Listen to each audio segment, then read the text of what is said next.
The savannah trembles beneath 100 stamping feet. Dust swirls through golden light as a band of Australopithecus afarensis, 30 bodies strong, surges across the plain. The air quivers with alarm calls. Ahead, a cloud of gazelle scatters. Behind, a distant roar shakes the acacia shadows. The band does not run from hunger. They run for survival. At the front, the matriarch, her shoulders scarred, her hair matted with dust, glances back.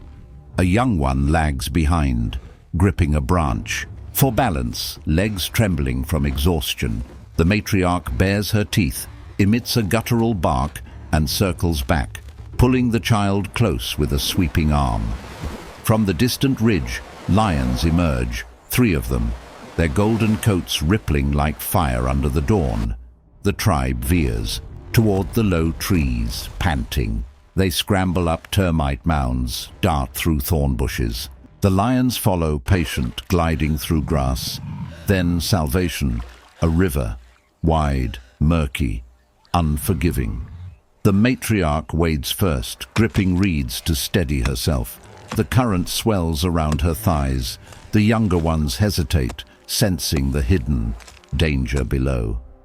The lions slow their pursuit, unwilling to plunge in. But in the river's shadow, something moves. A crocodile bursts upward, jaws snapping, dragging one of the males beneath the foam.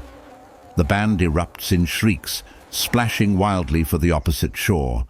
Water churns, limbs flail, the current pulls bodies apart. The matriarch grips the young one again, kicking furiously, dragging them both through the current. They collapse on the far bank, soaked, trembling, alive. Silence falls.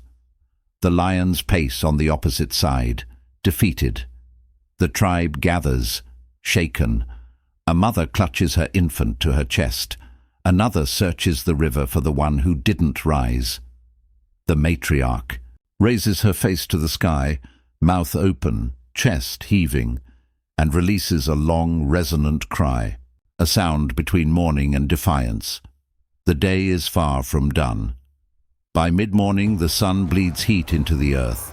The tribe moves again, slow and wary. They forage along the riverbank, hands plucking berries, roots, insects from rotting logs.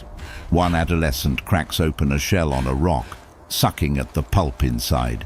Buzzing flies gather where blood still clings to their skin.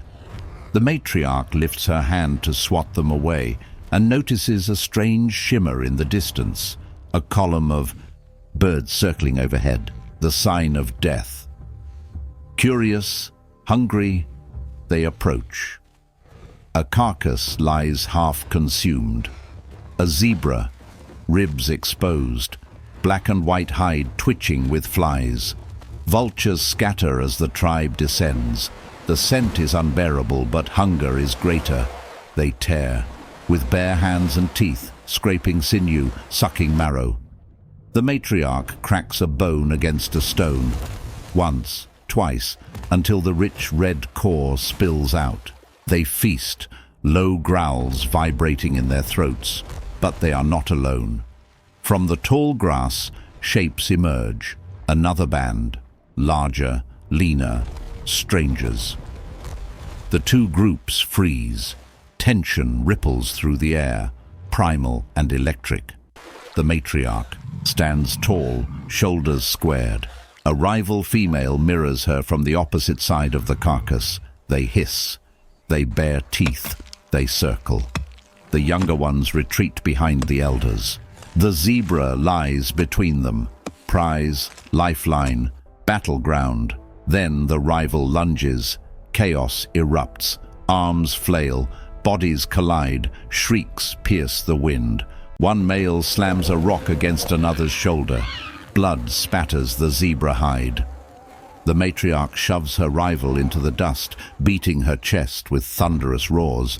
The struggle draws the vultures back, circling above like judges of fate.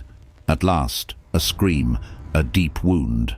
The rival band retreats, limping into the savannah. Victory belongs to the matriarch's tribe, but at a cost. One of their own bleeds heavily from the thigh. The matriarch kneels beside him, pressing palm to wound. She chews a bundle of leaves, spits them into the gash, binds it with grass fiber. Her movements are instinct, old knowledge without words. The injured one trembles, then stills. The tribe gathers close. For a moment, the world holds its breath. Then, distant thunder. Afternoon storms crawl across the horizon. The savanna darkens, wind lashes the trees. The scent of ozone fills the air. The band takes shelter beneath a cluster of rocky outcrops. Infants cling to mothers. Lightning claws at the sky. Rain comes, in torrents, sheets of silver cutting through dust and blood. The earth floods around them, turning paths into rivers. One juvenile slips, nearly carried away, but the matriarch catches her wrist just in time. They huddle beneath a shallow cave as night falls, rain pounding like drums. The storm does not relent. Then, a flash of fire. Lightning strikes a nearby tree, splitting it open. Flames roar upward, wild and alien. The tribe watches in awe and terror. The light dances on their faces, gold and red and alive. Some flee into the dark, others crawl closer, mesmerized. The matriarch stands in the rain, eyes fixed on the burning tree. She feels both fear and recognition, as though something ancient within her stirs. When the storm passes, only embers remain, glowing softly against the wet earth. Morning.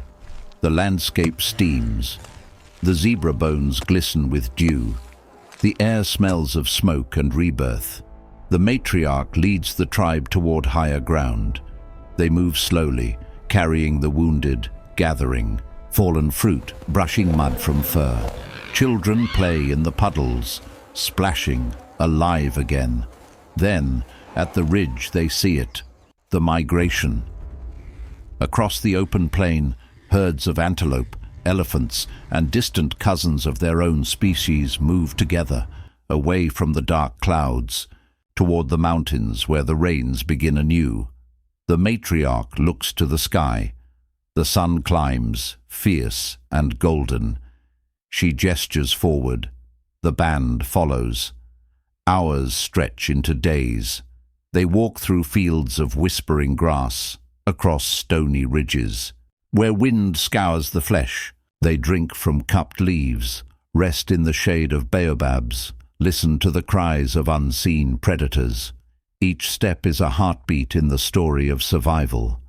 At dusk, they reach a valley rich with fruit trees and streams.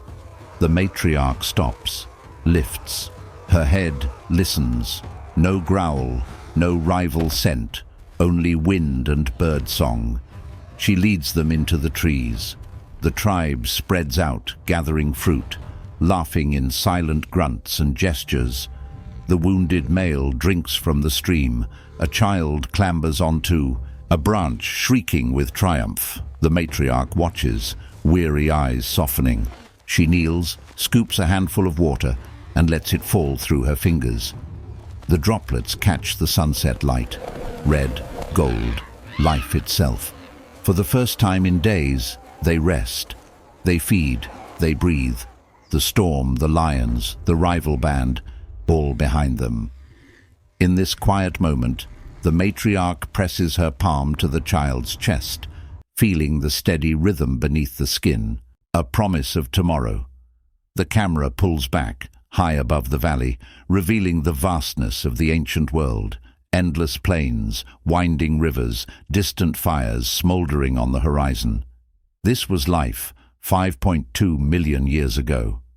Before words. Before fire, before tools, only instinct, only unity, only survival. And in their struggle, the first spark of what would one day become human.